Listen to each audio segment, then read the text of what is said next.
Welcome to Heart with Anna, featuring your host, Anna Jaworski. Our program is designed to empower the CHD or congenital heart defect community. Our program may also help families who have children who are chronically ill by bringing information and encouragement to you in order to become an advocate for your community. Now, here is Anna Jaworski. Welcome to this season 9 3/4 episode of Heart with Anna. I am Rita Scoggins, and I'm filling in for Anna today. I am a former guest and a heart mom. Today's show is Heart Warrior Mom Raising Children to Adulthood, and our guest is Laura Ryan. Laura Ryan is an adult congenitally corrected transposition of the great arteries and double inlet left ventricle heart warrior. Although Laura is considered a single ventricle heart warrior, she has not had the Fontan. Born in 1970, she has had a Pott shunt, a Waterston shunt, and a bidirectional Glenn shunt. Laura and her husband, Jamie, of 22 years, are parents of Jed and Liam.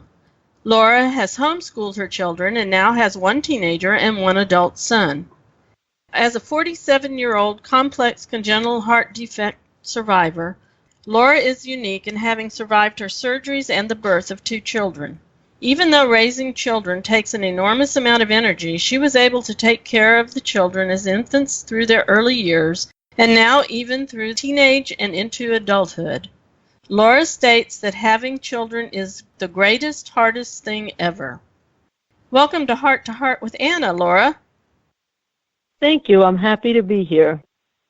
Did having babies have any lasting impact on your heart health?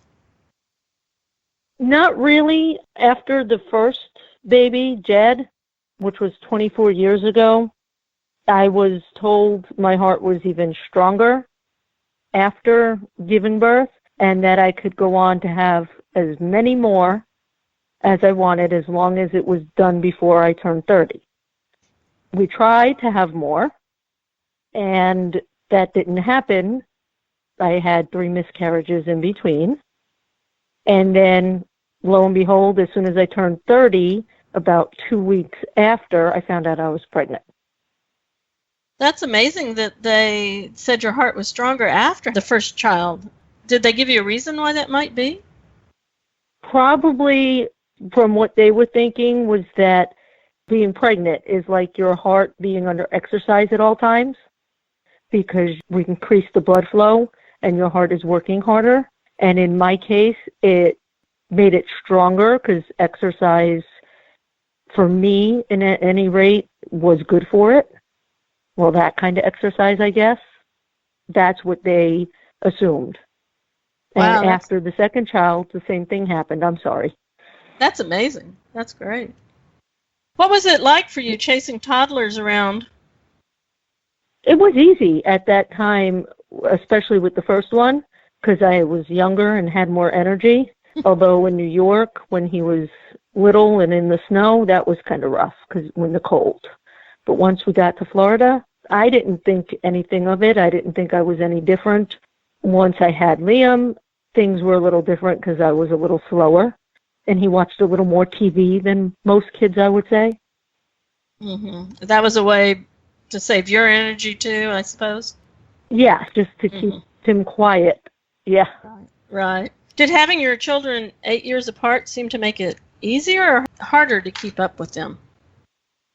I would say easier because I wasn't chasing 2 toddlers at the same time, and the older one was able to help with the younger one, and he enjoyed it. That's always great, right? When the older one will help with the younger one. Yeah. Even if you don't have a heart defect, that's that's what I've heard. Yeah. Right. So when did you start homeschooling your boys? I started homeschooling both of them around Liam around 2012 at the end of his 5th grade year, and now he's a junior in high school. And Jed, he dropped out of school around that same time, so I said, you're not dropping out, you're going to be homeschooled. And he was able to graduate on time in 2012 through homeschooling. Right, that's good that he could continue and you could get him graduated. Yeah, because he wasn't going to school. He wasn't following the rules. He was like kind of went off on the wrong track. And that's why I say, people don't realize what it's like raising children. It's the same for us as it is for everyone else. Our children are still going to make bad choices. They're still going to give us the same troubles that anybody else does. But we, as heart defect survivors, still have limited energy, limited energy, I guess. Yes. And, but we still have to deal with the same issues with our children. Sure. And it may be harder. Do you think that you having a heart defect made it harder on your kids at all with the schooling and Jed going to school and all? Was that harder for him because of your heart? Do you think, or does that have anything to do with it? I think with Jed, it did. Jed kind of resented it because I didn't do as much, even though he won't admit it now. With Liam, it's the opposite. He understands. He's a different type of child. He's more caring and understanding, and he's more helpful, whereas Jed wanted everything handed to him and didn't want to do anything, didn't want to help. Once he got older, when he was younger, he was good about helping, like with his brother and stuff. But as he got older, I think he resented it, that I wasn't like other moms. Oh, I could see that, especially when they get to be teenagers. Right. Now he's much better about it now because he's 24 and he's normal again. Right. I call it. Exactly. They kind of grow into normalcy again. Yeah. Well, thank you, Laura, for sharing this information with us. Now it's time for a commercial break, but don't leave yet. Coming up next, we're going to talk to Laura about raising the boys through their adolescence when we come back after this brief commercial break. The most common themes that I hear is why. She always needed a lot of attention. She had strokes. Even though it's a natural inclination to withdraw from the CHD community, I think being a part of it helped me be part of the solution. Heart to Heart with Michael. Please join us every Thursday at noon Eastern. I'm Michael Lieben, and I'll be your host as we talk with people from around the world who have experienced those most difficult moments.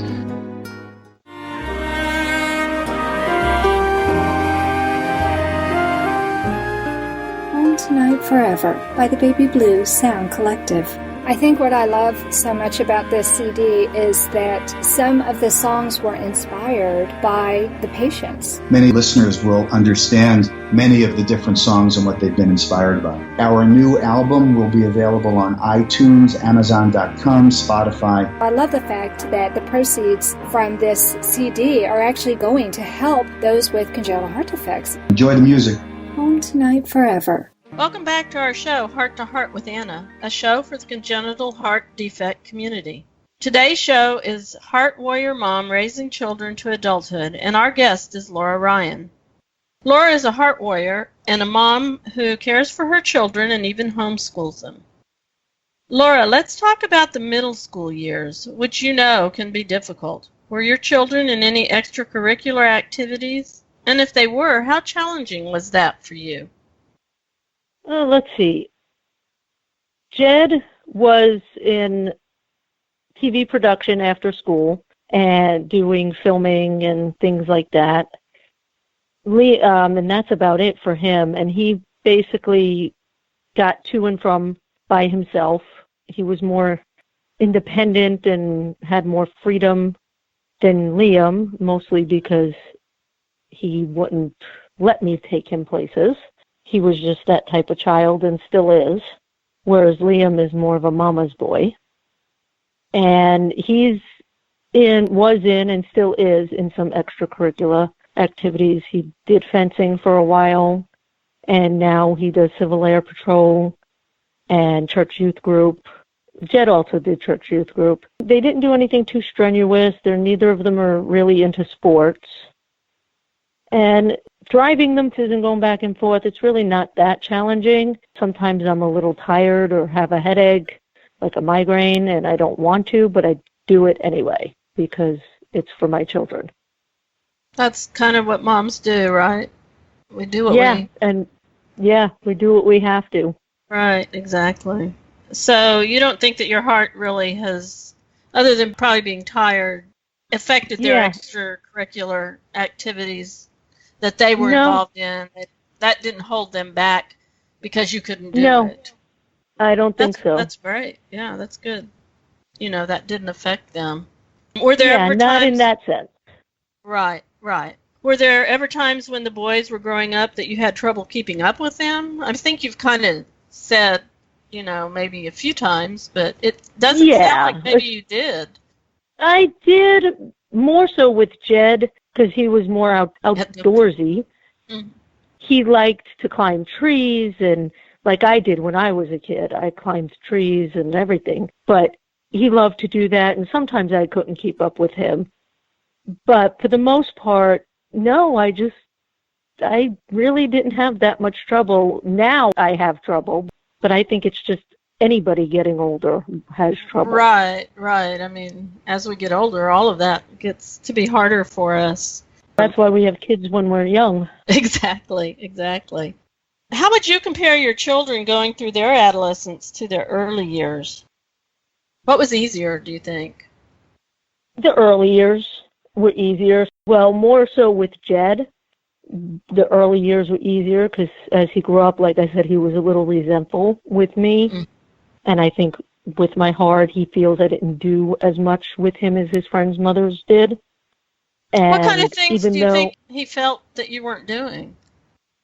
Just taking him places and just, I don't know what he felt. Or I was sleeping a lot because I rest a lot. Right. And other parents, he feels, don't sleep as much, or I was never the type to really cook every night.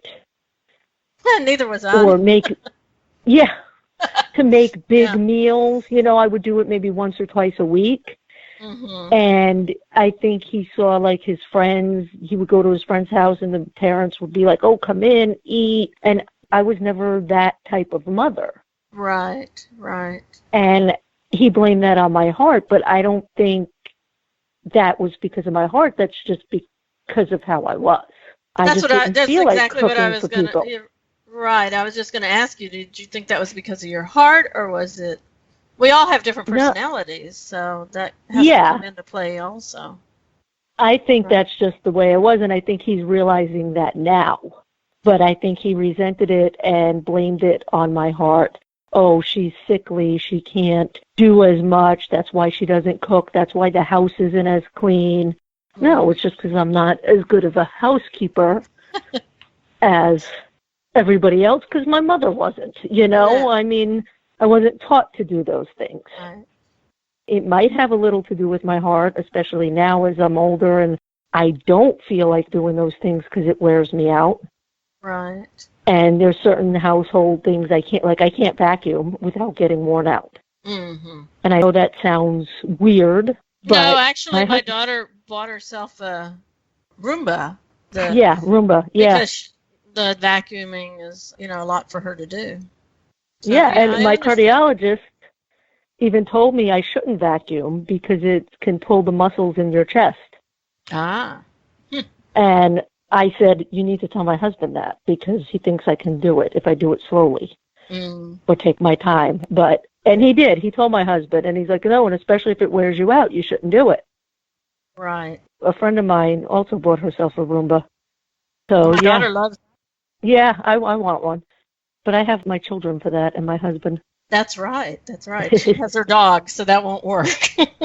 Yeah. She needs it for the dog because up the hair. Oh, yeah. So I was thinking that how would you compare, like, your childhood with your children's? Do you think it was different for you than it was for them, having your heart defect and growing up with it and them not having one, but growing up with a parent that had one? I don't think so, because my parents were told never to limit me. So I climbed trees. I did everything that some kids with heart conditions don't do. I was in gymnastics. I played softball. I played volleyball. I did all those things, even if I got tired. And I think that's why I'm as healthy and strong as I am today, because I wasn't limited. Right. Right. The doctors told your parents, I guess, that you would limit yourself. Right. They told my mother, don't limit her, let her self-limit. Mm-hmm. And they said she may, the first couple of times, she may pass out. She may turn blue. Let her. She's not going to die. Wow. I That's never did. Scary.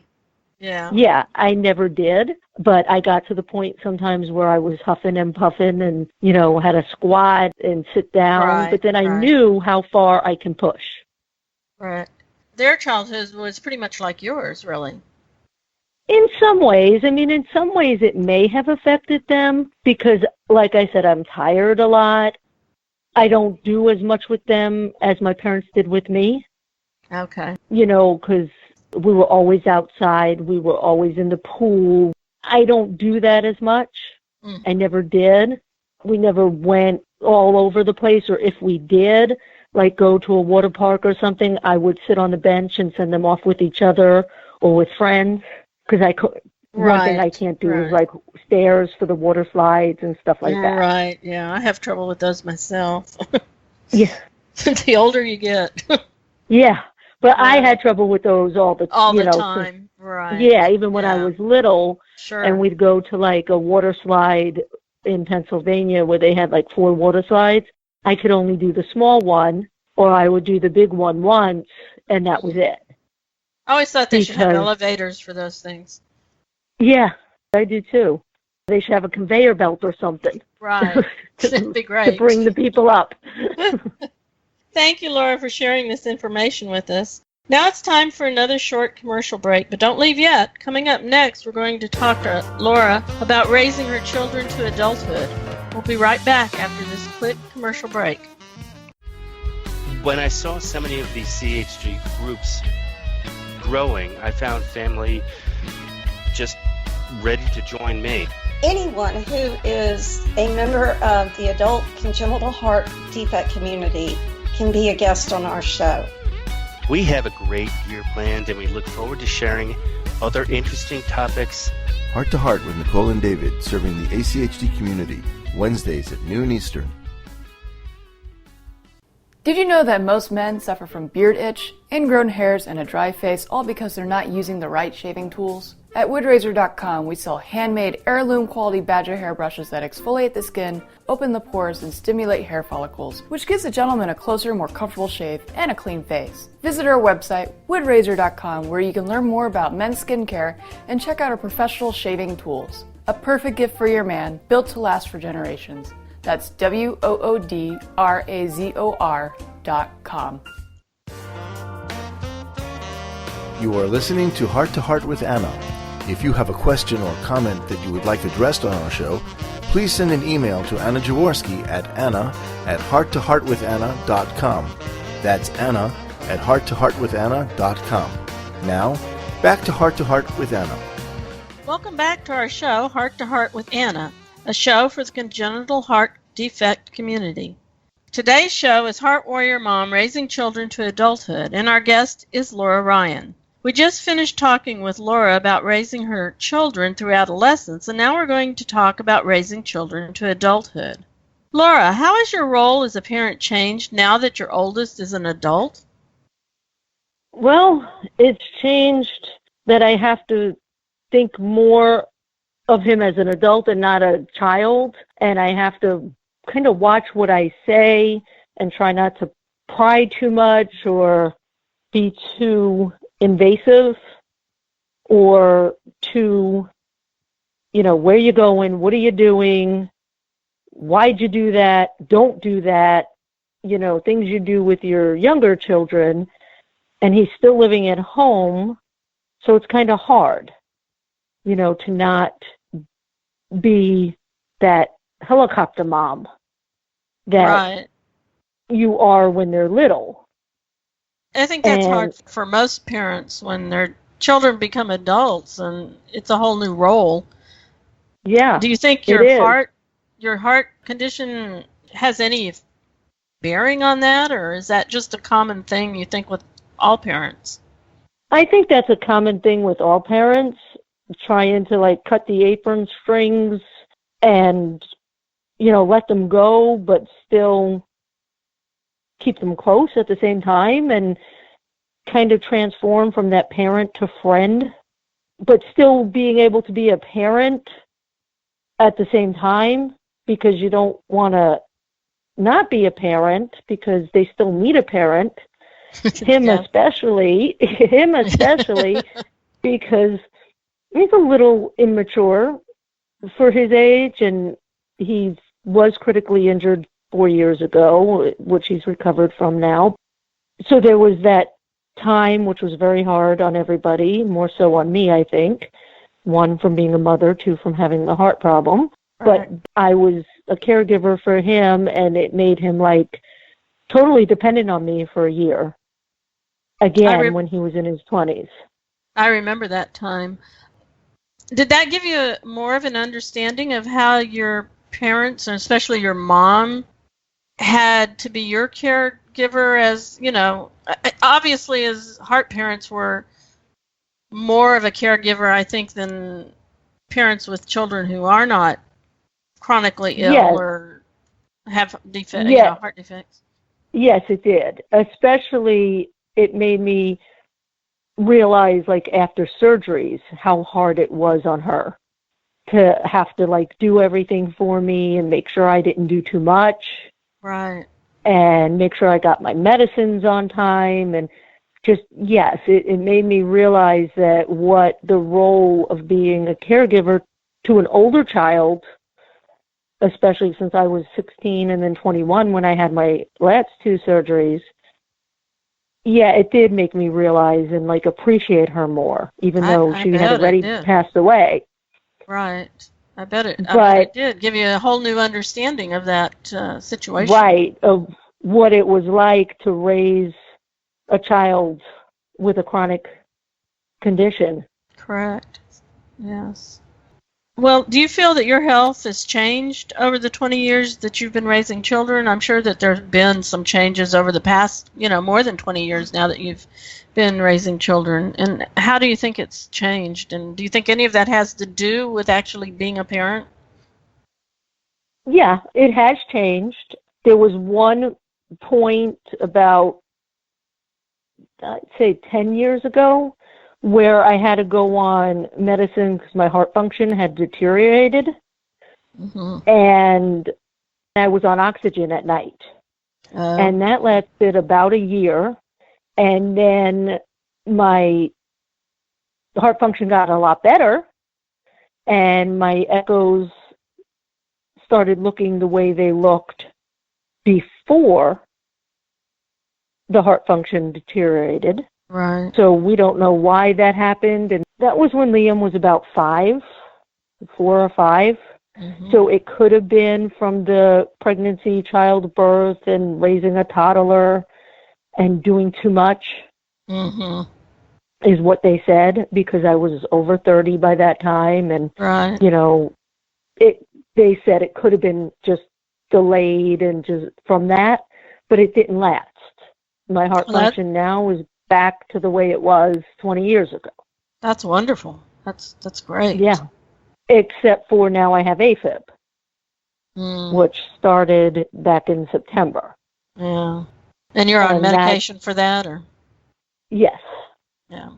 Yes. But that, I was told, with the conditions I have, is pretty inevitable.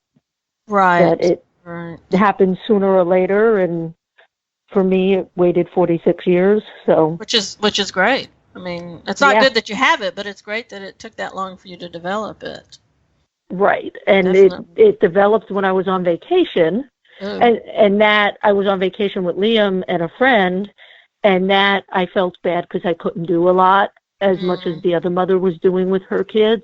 Yeah. She was going down to the beach and to the pool, and I was like, you know what, take him, I'm staying here. So that was a time when it did affect some of your, your function with your child.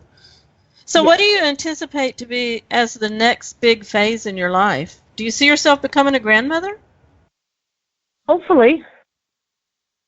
I hope to have grandchildren. Yeah. It would be a nice thing. But Liam, I hope not yet, because he's only 16. Right, he's too young, not yet.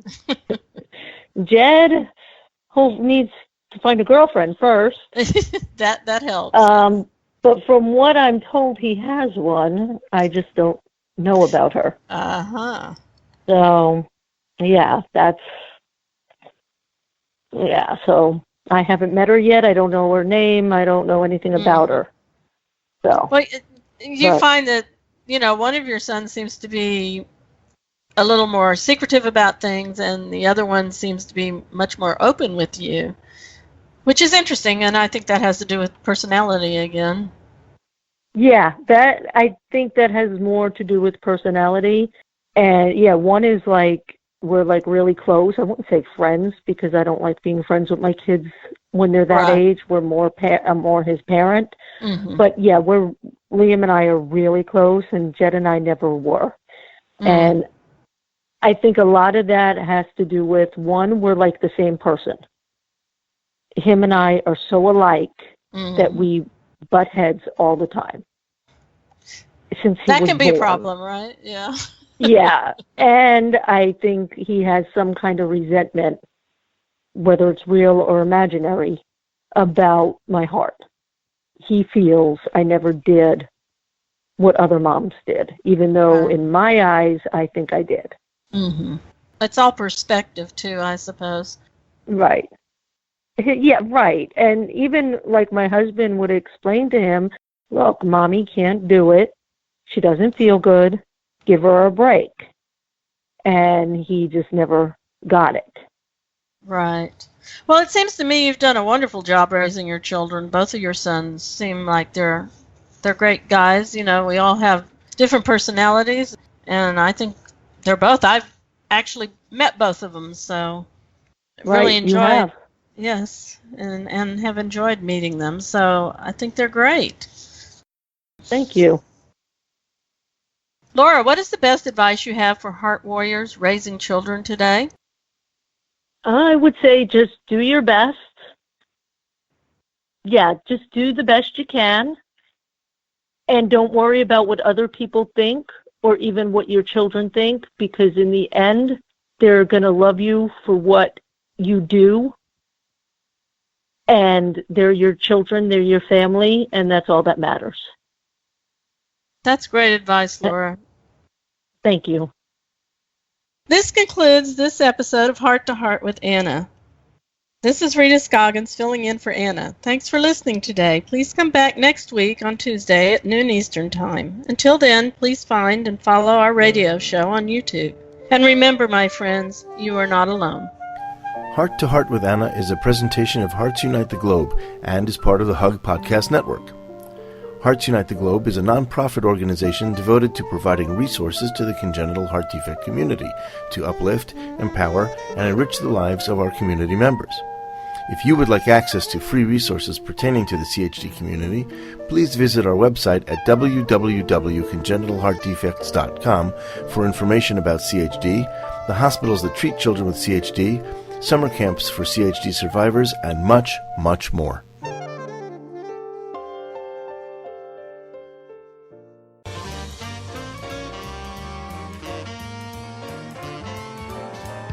Thank you again for joining us this week. We hope you have been inspired and empowered to become an advocate for the congenital heart defect community. Heart to Heart with Anna, with your host Anna Jaworski, can be heard every Tuesday at 12 noon Eastern Time.